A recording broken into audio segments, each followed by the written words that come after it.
Hello मित्रों, MD biology class में आप सर्वेनु स्वागत है। आज આપણે સપુષ્પી વનસ્પતિમાં લિંગી પ્રજનનના ટોપિક નંબર 2 પર ચર્ચા કરવાની છે, જે ટોપિકનું નામ છે પરાગરજ।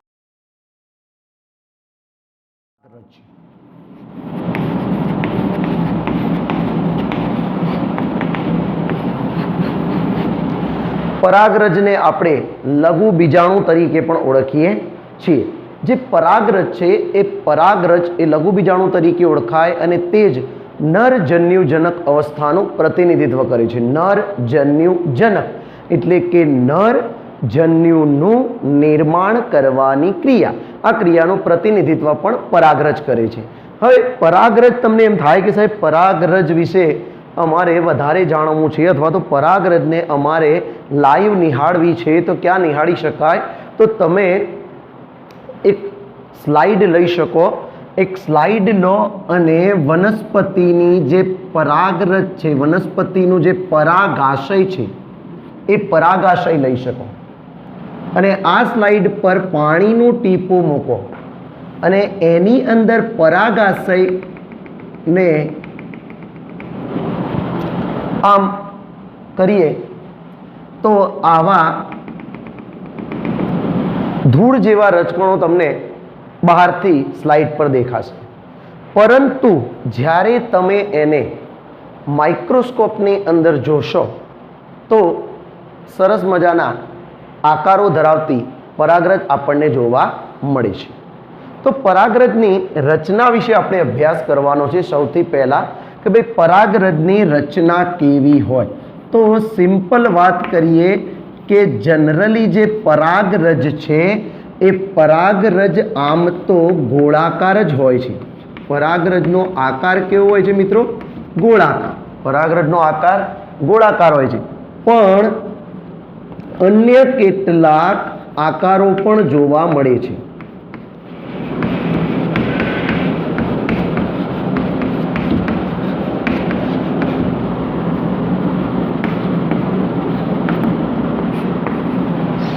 આમ તો પરાગરજ સામાન્ય રીતે ગોળાકાર હોય, પરંતુ કેટલીક વખત અન્ય કેટલાક આકારો પણ આપણને જોવા મળે છે। દાખલા તરીકે લંબગોળ હોય, અંડાકાર હોય, દંડાકાર હોય, આવા આકારો પણ આપણે જોઈ શકીએ છીએ। પરાગરજનો જે વ્યાસ છે એ વ્યાસ 25 થી 50 માઇક્રો 25 થી 50 માઇક્રોમીટરનો એનો વ્યાસ છે। પરાગરજની વાત કરીએ તો પરાગરજ દ્વિસ્તરીય આવરણ ધરાવે છે। કેટલું આવરણ ધરાવે છે મિત્રો? દ્વિસ્તરીય।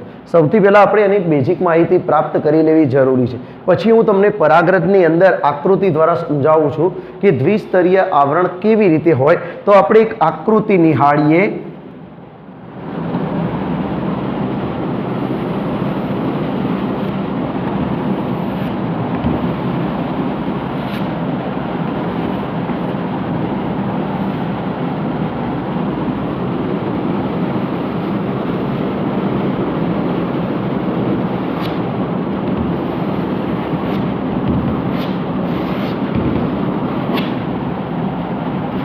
અહીંયા મેં એક પરાગરજ ડ્રો કરી છે, જેની અંદર એની જે બાહ્ય સપાટી છે એ લીસી છે। કેવી છે? લીસી। તો આપણે અહીંયા થોડીક હું વ્યવસ્થિત સમજાવવા માટે આકૃતિને થોડીક વધારે સારી દોરવા પ્રયત્ન કરી રહ્યો છું, વધારે સમજી શકાય તેવી। સૌથી પહેલા હું કહી દઉં કે પરાગરજ ગોળાકાર હોય છે। એ પરાગરજ ગોળાકાર તો ખરી, પરંતુ તે કેવી હોય તો બે રીતે હોય, કાં તો લીસી હોય કાં તો કંટકીય હોય। લીસી કાં તો કંટકીય એટલે કે એનું જે સરફેસ છે, એનું જે લેયર છે એ કાં તો કેવું હોય તો માની લો કે આ ગોળાકાર પરાગરજ છે અને ગોળાકાર પરાગરજની ખાલી બાહ્ય આવરણની વાત કરીએ તો આ સપાટી કેવી છે? લીસી। પરંતુ શક્ય છે કે આ સપાટી લીસી ન હોય અને કંટકીય પણ હોઈ શકે, કંટકીય પણ હોઈ શકે. તમે એનો પણ અભ્યાસ માઇક્રોસ્કોપની અંદર કરી શકો છો. ખ્યાલ આવી ગયો. હવે આપણે પરાગરજની રચનામાં કયા ભાગો અને કઈ રીતે જોવા મળે છે એની આપણે વાત કરીશું. પરાગરજની અંદર આપણે કીધું કે દ્વિસ્તરીય આવરણ છે. કેટલા સ્તરીય આવરણ છે? દ્વિસ્તરીય. દ્વિસ્તરીય આવરણ છે એનો મતલબ કે આ જે આવરણ છે એ આવરણ સૌથી બહારનું આવરણ છે, જેને આપણે કહીશું બાહ્ય આવરણ. બહારના આવરણને શું કહીશું આપણે? બાહ્ય આવરણ.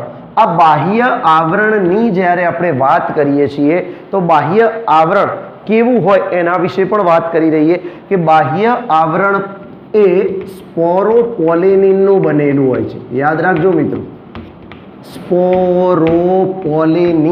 સ્પોરોપોલેનિનનું બનેલું છે. પરીક્ષામાં પૂછાય એવું MCQ છે કે એનું બાહ્ય આવરણ સ્પોરોપોલેનિનનું બનેલું છે. આ સ્પોરોપોલેનિન એટલું મજબૂત હોય છે, આ સ્પોરોપોલેનિન એટલું મજબૂત હોય છે કે એ સ્પોરોપોલેનિન પર ઊંચા તાપમાન,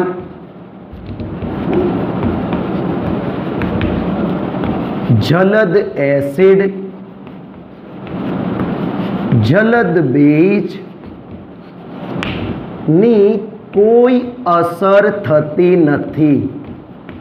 કોઈ અસર થતી નથી. એટલું મજબૂત આવરણ છે સ્પોરોપોલેનિનનું કે ભાઈ પરાગરજના બાહ્ય આવરણમાં શેનું આવરણ આવેલું છે? શેનું બનેલું છે? તો સ્પોરોપોલેનિન. સ્પોરોપોલેનિનથી શું ફાયદો થાય? તો કે ઊંચા તાપમાન હોય, એસિડ હોય કે બેઝ હોય, એની અસર એ પરાગરજ પર થતી નથી, એટલે કે એનો નાશ થતો નથી. આ સ્પોરોપોલેનિન જે છે મિત્રો, એ સ્પોરોપોલેનિન એક કાર્બનિક પ્રતિરોધક દ્રવ્ય છે. કાર્બનિક પ્રતિરોધક દ્રવ્ય. કયું દ્રવ્ય છે? કાર્બનિક પ્રતિરોધક દ્રવ્ય છે.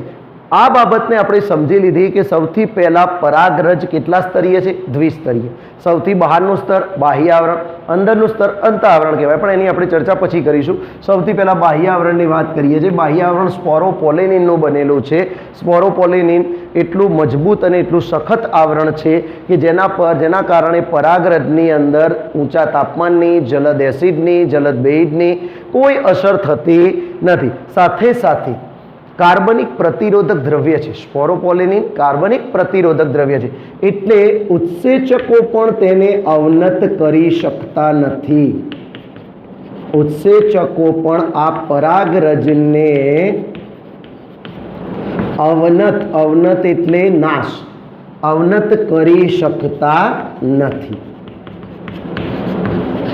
ખ્યાલ આવી ગયો મિત્રો કે ભાઈ પરાગરજની રચનાની અંદર શું છે અને કેવી રીતે તે કામ કરે છે? તો પરાગરજની રચનાની અંદર આપણે સૌથી પહેલા વાત કરી લીધી કે પરાગરજની જે રચના છે એ પરાગરજનો આકાર કયો છે? ગોળાકાર. પરાગરજ અન્ય આકારો પણ ધરાવે છે. 25 થી 50 માઇક્રોમીટરનો વ્યાસ છે. દ્વિસ્તરીય છે. બાહ્ય આવરણ સ્પોરોપોલેનિનનું બનેલું છે. તે કાર્બનિક પ્રતિરોધક દ્રવ્ય છે.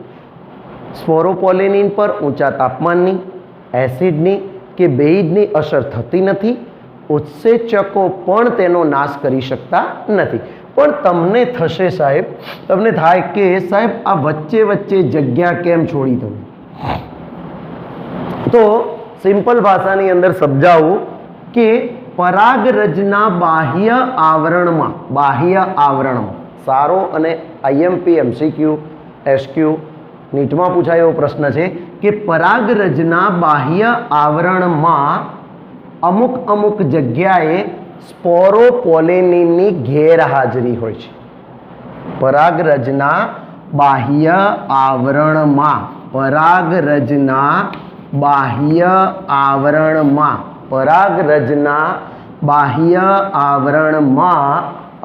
અમુક જગ્યાએ હું ડેફિનેશન લખું છું કે પરાગરજના બાહ્ય આવરણમાં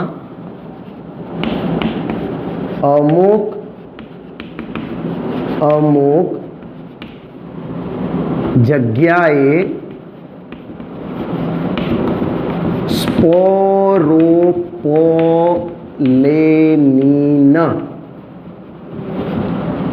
ગેરહાજર હોય છે.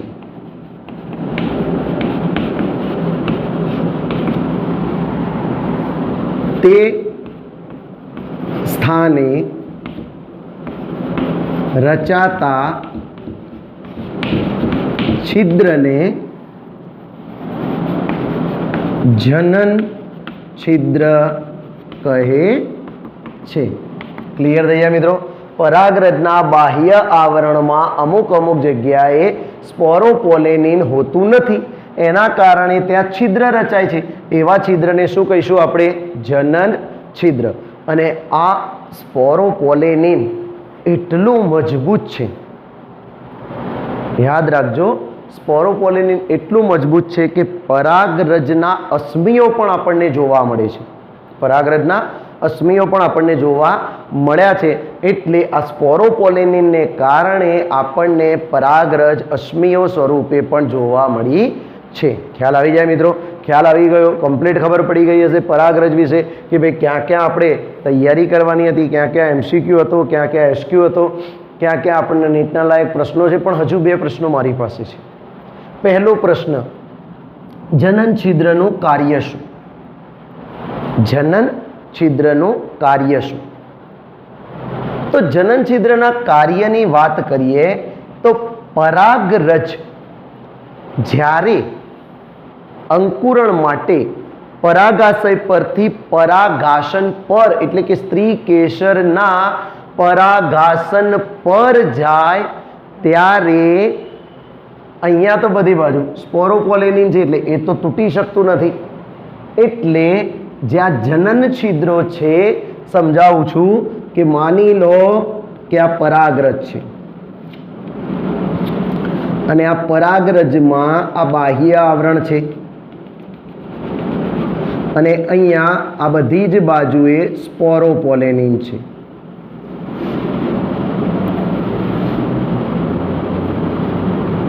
આ બધી જ બાજુએ સ્પોરોપોલેનિન છે. હવે અહીંયા સ્પોરોપોલેનિન નથી એટલે અહીંયા કયું છિદ્ર બનશે? જનન છિદ્ર. એટલે જ્યારે આ પરાગરજ સ્ત્રી કેસરના પરાગાસન પર જશે ત્યારે આ પરાગ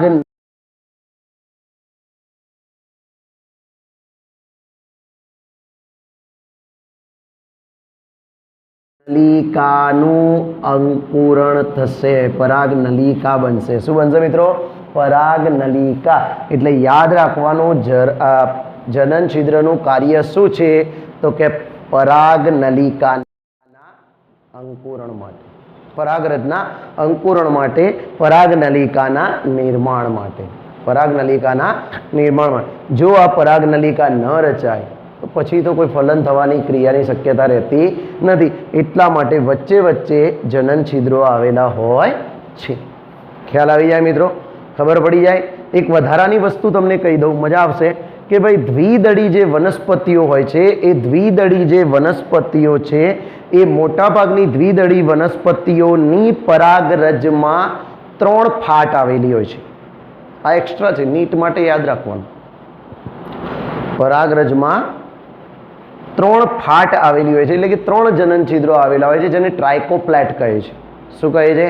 ટ્રાયકોપ્લેટ. શું કહે છે? ટ્રાયકોપ્લેટ. જો એક દળી વનસ્પતિ હોય તો એની પરાગરજમાં એક જ જનન છિદ્ર આવેલું હોય છે, જેને મોનોકોપ્લેટ તરીકે ઓળખવામાં આવે છે. જેને શું કહે છે? મોનોકોપ્લેટ તરીકે આપણે ઓળખીએ છીએ. બોલો, ખ્યાલ આવી જાય?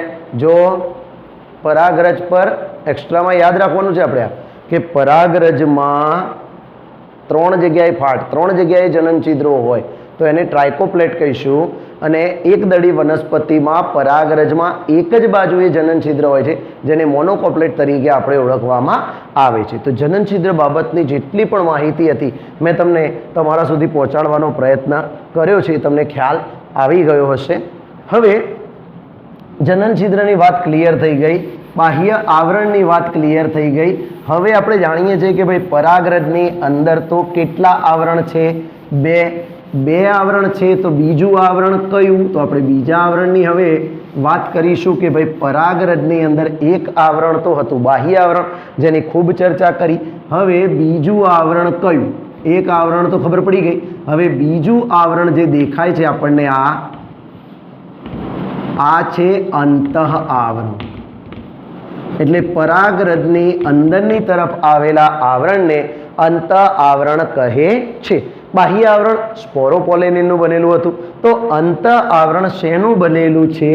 તો તે યાદ રાખવાનું, તે પેક્ટિન અને સેલ્યુલોઝનું બનેલું છે। પેક્ટિન અને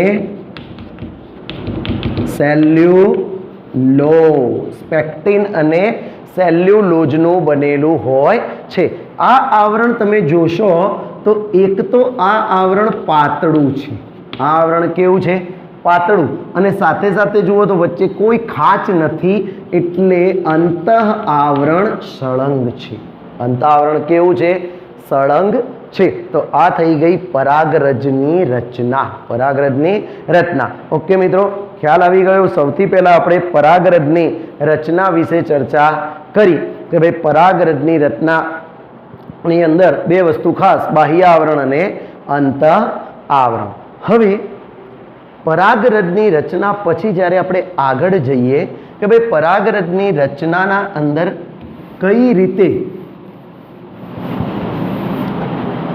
નરજન્યુજનક અવસ્થાની શરૂઆત થાય છે।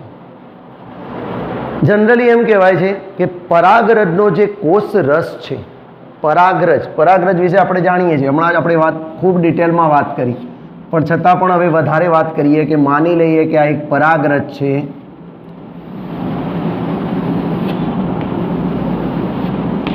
આ એક કોષ કેન્દ્રીય રચના છે, આ એનો કોષ રસ છે। એટલે પહેલો મુદ્દો એમ કહે છે કે નરજન્યુજનક, અહીંયા આપણે અલગથી ટાઇટલ આપણી એનસીઈઆરટીમાં નથી આપેલું, છતાં પણ મારો એવો વિચાર છે કે આપણે પરાગરજના નરજન્યુજનક એવું ટાઇટલ અલગથી આપવું જોઈએ કે ભાઈ નરજન્યુજનક અવસ્થાનો વિકાસ।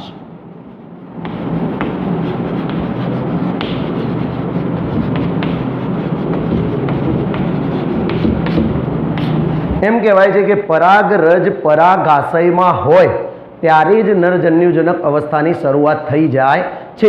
પરાગરજનો જે કોષ રસ છે એ કોષ રસ એ રસસ્તરથી ઘેરાયેલો હોય છે। હવે પરાગરજ જ્યારે પરિપક્વ થાય, કેમ કે પરાગરજના અંદર નરજન્યુજનક અવસ્થાની શરૂઆત પરાગાશયમાં હોય ત્યારે જ થઈ જાય છે, પણ પરાગરજ જ્યારે પરિપક્વ થાય ત્યારે પરાગરજ પરિપક્વ થતા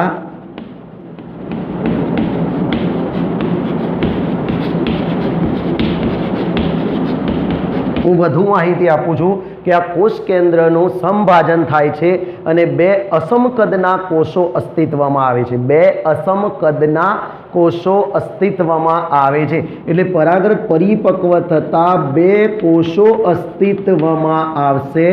એની અંદર એક કોષનું નામ છે વાનસ્પતિક કોષ। કયો કોષ મિત્રો? વાનસ્પતિક કોષ। અને બીજા કોષનું નામ છે જનન કોષ। વાનસ્પતિક કોષને નાલ કોષ પણ કહે છે। પરાગરજ પરિપક્વ થતા બે કોષો બને છે, એક વાનસ્પતિક કોષ અને બીજો જનન કોષ। હવે આ બંને કોષમાં શું ફરક છે એ સમજતા પહેલા આપણે એક નાનું ડ્રોઈંગ સમજી લઈએ। હવે સૌથી પહેલા કોષ કેન્દ્ર હશે, આ કોષ કેન્દ્રનું વિભાજન થશે અને પરાગરજ શું છે મિત્રો? વનસ્પતિ કોષ। અને વ્યવહારિક વસ્તુ છે કે વનસ્પતિ કોષ હશે તો એની અંદર આવી રસધાનીઓ પણ જોવા મળશે। શું જોવા મળશે? રસધાનીઓ, રસધાનીઓ। અને આ છે એનું કોષ કેન્દ્ર, એટલે આ કોષ કેન્દ્રનું કદ વધશે અને કોષ કેન્દ્રનું કદ વધ્યા બાદ સંભાજનની ક્રિયા થશે અને સંભાજનની ક્રિયા થાય ત્યારે આ રસધાની છે મિત્રો, આ રસધાની છે અને સંભાજનની ક્રિયા થાય ત્યારે અસમમિતીય ત્રાકતંતુઓનું સર્જન થાય છે। અસમમિતીય ત્રાકતંતુઓનું શું થાય છે? સર્જન થાય છે। અને સમભાજન થયા બાદ બે અસમકદના કોષો અસ્તિત્વમાં આવે છે। બે અસમકદના કોષો અસ્તિત્વમાં આવે છે, જે પૈકી એક કોષ છે વાનસ્પતિક કોષ। કયો કોષ? અને બીજો જે કોષ છે એનું નામ છે જનન કોષ। હવે તમને સમજ પડી ગઈ હશે કે ભાઈ આ આખી જે ફિગર્સ બુકમાં આપેલી છે, પુખ્તતા લખેલું છે કે પુખ્તતાના તબક્કા, પરંતુ એને સમજવી તો પડે ને આપણે। તો સમજી ગયા કે ભાઈ પરાગરજ છે, પરાગરજમાં રહેલા કોષ કેન્દ્રનું કદ મોટું થાય, ત્યારબાદ એનું સંભાજન થાય, બે અસમકદના કોષો બને અને બે અસમકદના કોષો પૈકી એક કોષ વાનસ્પતિક કોષ અને બીજો કોષ જનન કોષ। આપણી બુકમાં આટલું જ આપ્યું છે, આપણે સમજવું જરૂરી છે। અહીંયા સંભાજનની ક્રિયા થશે, એ પણ યાદ રાખજો। એમસીક્યુમાં પૂછી લે કદાચ, તો આપણને એ બાબતની ખ્યાલ હોવો જોઈએ। તો આપણને એ બાબતની પણ થોડો ખ્યાલ હોય તો આપણે ઇઝીલી સમજી શકીએ છીએ। ઓકે મિત્રો, ખ્યાલ આવી જાય કે ભાઈ આપણે કઈ બાબતની ચર્ચા કરીએ। હવે પરાગરજ પરિપક્વ થતા બે કોષો વાનસ્પતિક કોષ અને જનન કોષ ઉત્પન્ન થાય। વાનસ્પતિક કોષ તમે આકૃતિમાં પણ જોઈ શકો છો કે વાનસ્પતિક કોષ કદમાં મોટો છે, વાનસ્પતિક કોષ કદમાં મોટો છે। આ ઉપરાંત મોટો છે એનો મતલબ કે તેમાં વિપુલ ખોરાકનો સંગ્રહ છે। વિપુલ ખોરાકનો શું થયેલો છે? સંગ્રહ થયેલો છે।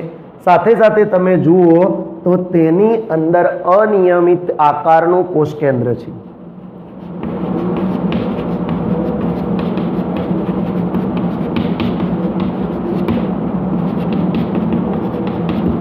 ખ્યાલ આવી ગયો મિત્રો? સૌથી પહેલા આપણે જે વાત કરીએ કયો કોષ છે? વાનસ્પતિક કોષ। વાનસ્પતિક કોષ કદમાં મોટો છે। તમારે આખા વાક્યમાં જ લખવાનું, શોર્ટકટ શીખવાડું તમને, આ મટીરિયલ છે કે વાનસ્પતિક કોષ કદમાં મોટો હોય છે, તે વિપુલ પ્રમાણમાં ખોરાકનો સંગ્રહ કરે છે, તે અનિયમિત આકારનું કોષ કેન્દ્ર ધરાવે છે। હવે બીજો જે મુદ્દો છે એ છે જનન કોષ। તો જનન કોષ કેવો? જનન કોષ કેવો? તો આ કોષ મોટો છે એનો મતલબ કે જનન કોષ કદમાં કેવો છે? નાનો છે। અને જનન કોષ એ વાનસ્પતિક કોષના કોષ રસમાં તરે છે।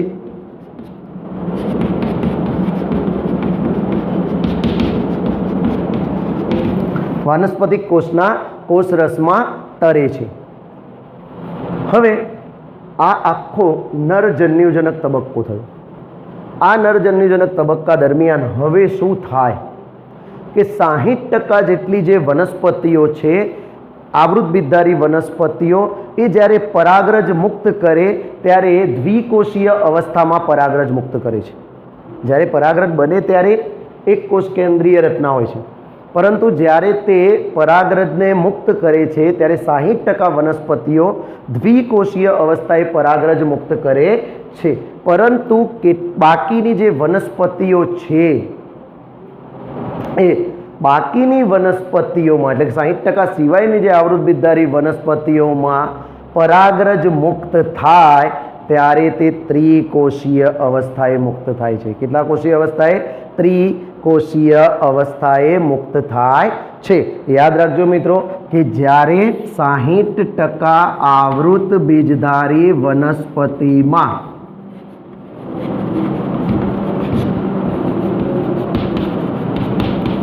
પરાગરજ દ્વિકોષીય અવસ્થાએ મુક્ત થાય, નંબર 1, અને બાકીની વનસ્પતિમાં પરાગરજ ત્રિકોષીય અવસ્થાએ મુક્ત થાય। તો પ્રશ્ન એ થાય કે ત્રિકોષીય અવસ્થા આવી ક્યાંથી? તો ત્રિકોષીય અવસ્થામાં આ જે જનન કોષ છે એ જનન કોષ, આ જે જનન કોષ છે એ જનન કોષ ફરીથી સમવિભાજન પામી અને બે નરજન્યુ બનાવે છે। બે નરજન્યુ બનાવે છે, જેના કારણે ત્રિકોષીય અવસ્થા જોવા મળે છે। ખ્યાલ આવી જાય મિત્રો? આ આખી જે વાત થઈ એ વાત પરાગરજની રચના, નરજન્યુજનક અવસ્થા અને નરજન્યુજનક અવસ્થાની રચના વિશે વાત કરી। હવે આપણે એક બે ટોપિક બીજા જોવાના છે, પરાગરજની એલર્જી અને પરાગરજની નીપજો અને પરાગરજની જીવિતતા એ માટે પણ આપણે એક ટોપિક જોઈએ છીએ.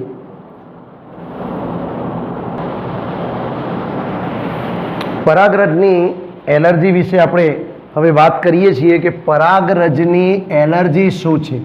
પરાગરજની એલર્જી, પરાગરજ વિશે ઘણી બધી વાત કરીએ આપણે મિત્રો કે ભાઈ પરાગરજ શું છે, પરાગરજનું બાહ્ય આવરણ કેવું હોય, પરાગરજનું અંતઃ આવરણ કેવું હોય, જનન છિદ્ર શું છે, એના અંદર અશ્મિ સ્વરૂપે કેમ સંગ્રહાયેલી છે, સ્પોરોપોલેનિનનું કાર્ય શું છે, નરજન્યુજનક અવસ્થા કેવી રીતે શરૂ થાય, કેવી રીતે વાનસ્પતિક કોષ, કેવી રીતે જનન કોષનું નિર્માણ થાય, આવૃત બીજધારી વનસ્પતિઓ કઈ રીતે દ્વિકોષીય અને ત્રિકોષીય પરાગરજ મુક્ત કરે છે, એ બધી જ બાબતોનો આપણે અભ્યાસ કર્યો. પણ પરાગરજ જે છે એ પરાગરજની પણ એલર્જી છે. આપણે બધા પરિચિત છીએ કે કેટલીક ઋતુઓમાં આપણને આંખમાંથી પાણી જવું અથવા તો છીંકો આવવી અથવા તો નાકમાંથી પાણી આવવું અને મ્યુકસ ભરાવું, આ બધી ક્રિયાઓ સામાન્ય રીતે જોવા મળતી હોય છે. એમાં પરાગરજ જવાબદાર છે.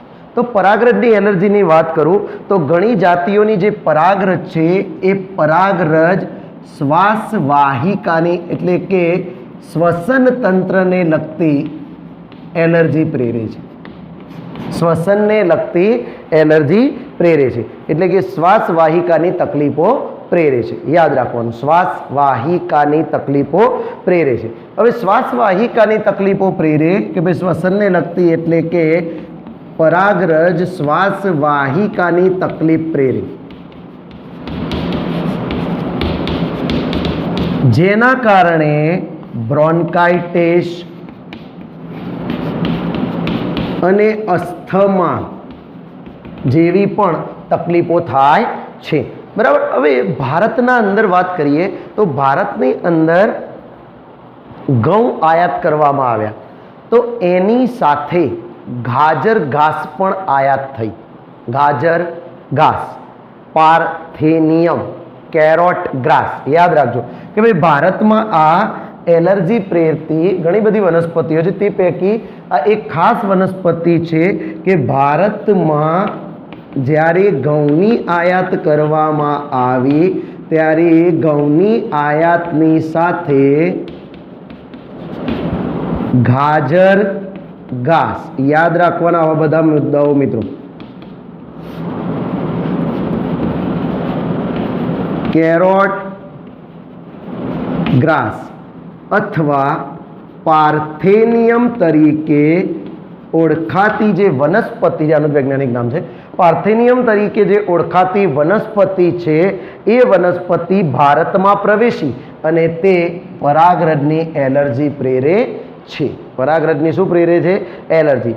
આ ઉપરાંત કેટલાક ઉદાહરણો મારા પાસે છે કે ચિનોપોડિયમ, રેસિનસ, પ્રોસોપિસ, આ વનસ્પતિઓ પણ એવી છે કે જે એની પરાગરજ એલર્જી પ્રેરે છે. તો આ થઈ ગઈ વાત આપણી પરાગરજની એલર્જીની મિત્રો. ખ્યાલ આવી જાય, પરાગરજની એલર્જી આ રીતે પ્રેરાય છે. હવે એના પછીનો જે મુદ્દો છે પરાગરજની નીપજો, કે ભાઈ પરાગરજની નીપજો ક્લિયર થઈ જાય અહીંયા. હવે પરાગરજની એલર્જી શ્વસન એટલે કે શ્વાસવાહિકાની તકલીફ પ્રેરે, બ્રોન્કાઇટિસ અને અસ્થમા જેવી તકલીફો પ્રેરે છે. સાથે સાથે ભારતમાં આ એલર્જી ક્યાંથી વધારે ફેલાઈ તો ઘઉંની સાથે આયાત કરવામાં આવેલી એક વનસ્પતિ હતી ગાજર ઘાસ, પાર્થેનિયમ અથવા કેરોટ ગ્રાસ, એના દ્વારા એલર્જી પ્રેરાય છે. આ ઉપરાંત ચિનોપોડિયમ, પ્રોસોપિસ, રેસિનસ વગેરે પણ વનસ્પતિઓના ઉદાહરણ છે. આ ઉપરાંત હવે નેક્સ્ટ ટોપિક જોઈએ પરાગરજની નીપજો. પરાગરજની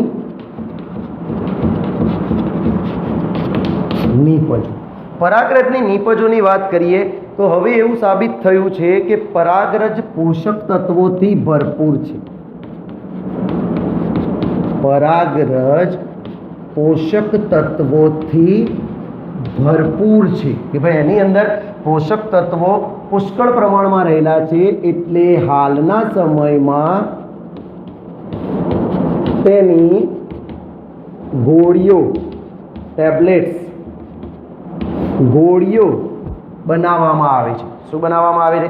ગોળીઓ અને તેનો પૂરક આહાર તરીકે ઉપયોગ થાય છે. પૂરક આહાર તરીકે ઉપયોગ થાય છે. આ ક્વેશ્ચન જે છે મિત્રો કે ભાઈ પરાગરજનો ઉપયોગ પૂરક આહાર તરીકે થાય છે એવો ક્વેશ્ચન નીટની અંદર પૂછાયો છે. એટલે આપણે ધ્યાનમાં રાખીશું કે પૂરક આહાર તરીકે તેનો ઉપયોગ કરવામાં આવે છે. આ ઉપરાંત પશ્ચિમી દેશોમાં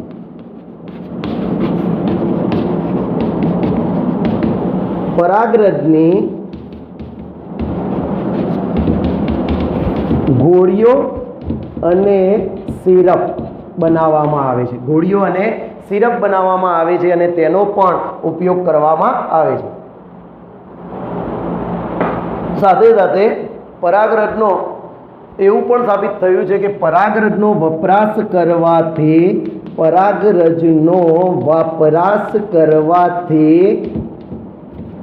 રમતવીરો અને રેસમાં ભાગ લેતા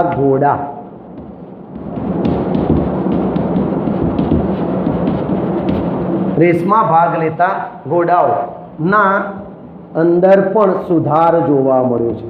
એમાં પણ શું જોવા મળ્યો છે? સુધાર જોવા મળ્યો છે. એટલે એમના પરફોર્મન્સમાં સુધારો જોવા મળ્યો છે. એટલા માટે મિત્રો આ પરાગરજની ગોળીઓ એનો ઉપયોગ કરવામાં આવે છે. ખ્યાલ આવી જાય?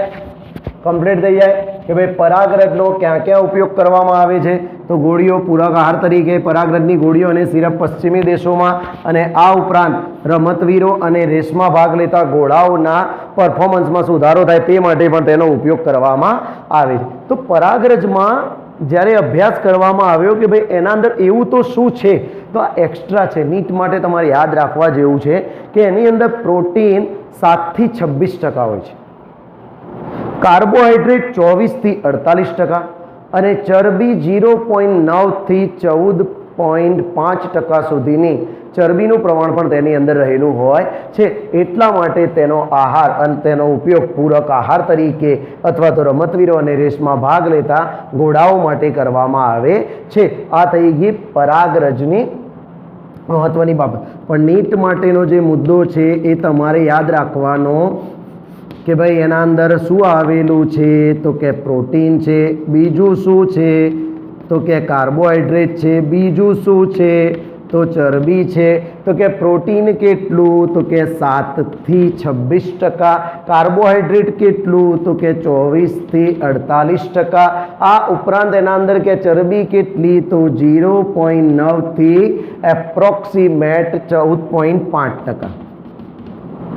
આટલી ઘટકો પણ એની અંદર આવેલા હોય. સાથે સાથે આ જે ક્વેશ્ચન છે એ ક્વેશ્ચન પણ નીટની અંદર પૂછાઈ ગયેલો ક્વેશ્ચન છે મિત્રો. ખ્યાલ આવી જાય, ખબર પડી જાય. દરેક પ્રશ્નને હું હાઇલાઇટ કરું છું, દરેક બાબતને હું અલગથી સમજાવી રહ્યો છું, પણ તમારે ધ્યાન રાખવાનું છે. આ પરાગરજની નિપજો. હવે આપણે વાત કરવાની છે પરાગરજની જીવિતતા. પરાગરજની જીવિતતા શું છે? પરાગરજની જીવિતતા એટલે શું? પરાગરજની જીવિતતાની વાત કરીએ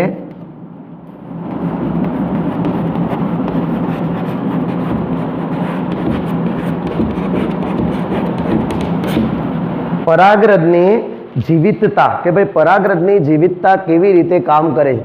આપણે જાણીએ છીએ કે પુંકેસરની જે પરાગરજ છે એ પરાગરજ ઉત્પન્ન થયા બાદ સ્ત્રી કેસરના પરાગાસન સુધી પહોંચવી જરૂરી છે. પરંતુ એ ફલનમાં જો ભાગ લેવાની હોય તો એ પહોંચવી જરૂરી છે. એ માટે એક ચોક્કસ સમયગાળો છે. એ ચોક્કસ સમયગાળાને એની શું કહેવાય છે? જીવિતતા. કે જો ઉત્પન્ન થતી પરાગરજ ફલનમાં ભાગ લેવાની હોય તો ચોક્કસ સમયગાળાની અંદર પરાગાસન સુધી પહોંચે તો જ ફલનની ક્રિયા થાય, નહીં તો એ પરાગરજ ફલનની ક્રિયા કરી શકતી નથી. તો પરાગરજની જીવિતતા જુદા જુદા સજીવોમાં જુદી જુદી છે. પરાગરજની જીવિતતા પર, પરાગરજની જે જીવિતતા છે એ જીવિતતા પર કેટલાક પરિબળો પણ ભાગ ભજવે છે, જેમ કે ભેજ અને તાપમાન. યાદ રાખવાનું મિત્રો, ભેજ અને તાપમાન આ પરાગરજની જીવિતતા પર અસર કરતા પરિબળો છે. ભેજ અને તાપમાન એ પરાગરજની જીવિતતા પર અસર કરતા પરિબળો છે. કેટલાક ઉદાહરણ કહું કે ભાઈ દાખલા તરીકે ઘઉં અને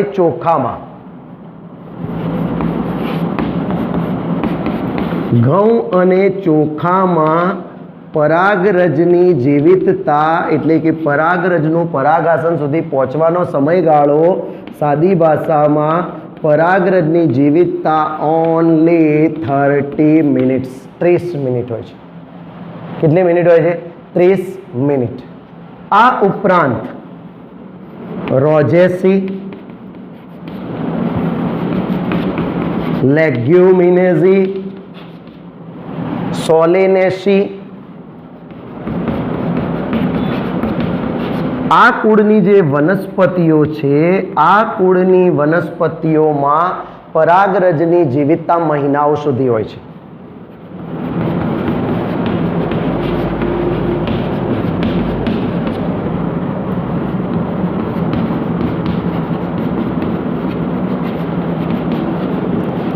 પરાગરજની જીવિતતા ક્યાં સુધી હોય છે મિત્રો?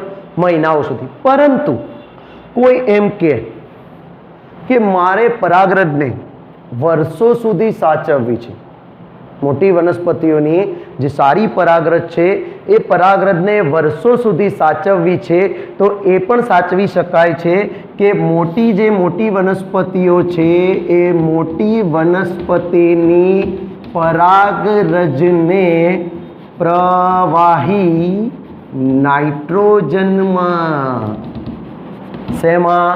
પ્રવાહી નાઇટ્રોજનમાં -196 ડિગ્રી સેલ્સિયસ તાપમાને સાચવવામાં આવે છે. અને આ સાચવણી વર્ષો સુધી કરી શકાય છે. ક્યાં સુધી? વર્ષો સુધી. 30 મિનિટ પણ જીવિતતા હોય કોઈની મહિનાઓ સુધી પણ જીવિતતા હોય, કોઈની કલાકો પણ હોય. પરંતુ આપણે કેટલાક એક્ઝામ્પલ આપણી બુકમાં આપ્યા છે એની જ વાત કરીએ છીએ. પણ કેટલીક વનસ્પતિની પરાગરજને તમારે વર્ષો સુધી સાચવવી છે તો એ માટે પ્રવાહી નાઇટ્રોજનમાં -196 ડિગ્રી સેલ્સિયસ સુધી તેને સાચવવામાં આવશે. અને એના માટે પોલન બેંક પરાગ બેંકો ઉપસ્થિત છે અને એ પરાગ બેંકોમાં સાચવણી કર્યા બાદ જ્યારે પાક સુધારણા કાર્યક્રમ થતા હોય, આ પ્રશ્ન પણ નીટમાં પૂછાયેલો છે, પાક સંવર્ધન કાર્યક્રમોમાં પરાગ પોલન બેંક એટલે કે પરાગ બેંકમાંથી આ પરાગરજ પ્રાપ્ત કરવામાં આવે છે. પાક સંવર્ધન કાર્યક્રમોમાં તેનો ઉપયોગ કરવામાં આવે છે. તો આ જે વાત થઈ એ પદ્ધતિ આપણે આ રીતે સાચવણી કરી શકીએ છીએ. આ પદ્ધતિનો ઉપયોગ કૃત્રિમ વીર્યદાન પદ્ધતિ સાંભળ્યો હશે તો આ પદ્ધતિનો ઉપયોગ મનુષ્ય અથવા તો અન્ય પ્રાણીઓના શુક્રકોષ અથવા તો વીર્યને સાચવવા માટે પણ કરવામાં આવે છે, જેને પણ પ્રવાહી નાઇટ્રોજનમાં -196 ડિગ્રી સેલ્સિયસે સાચવવામાં આવે છે.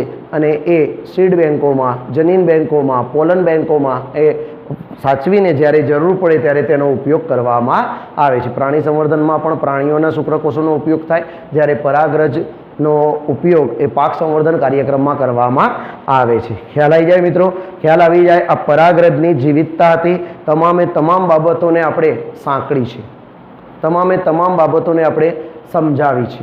છતાં પણ કોઈ ક્વેરી હોય તો માફ કરશો, જણાવશો, હું ફરીથી એને સમજાવવા પ્રયત્ન કરીશ.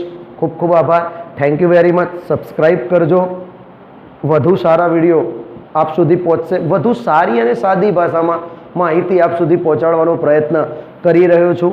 તો આપ આ તમામ બાબતો ધ્યાનથી જોશો અને એની અંદર બધી જ બાબતોનો આપણે ઉલ્લેખ કરીએ અને અભ્યાસ કરી શકીએ. સાથે સાથે એક પ્રશ્ન એ પણ લાસ્ટ કહી દઉં કે પરાગરજનો જે અભ્યાસ કરે છે એ વિજ્ઞાનને શું કહેવાય એ તમે તમારા શોધીને ચોપડામાં લખજો, નોટ્સમાં લખજો કે પરાગરજના અભ્યાસના વિજ્ઞાનને શું કહેવાય. જવાબ તમને ડિસ્ક્રિપ્શનમાં મળી જશે.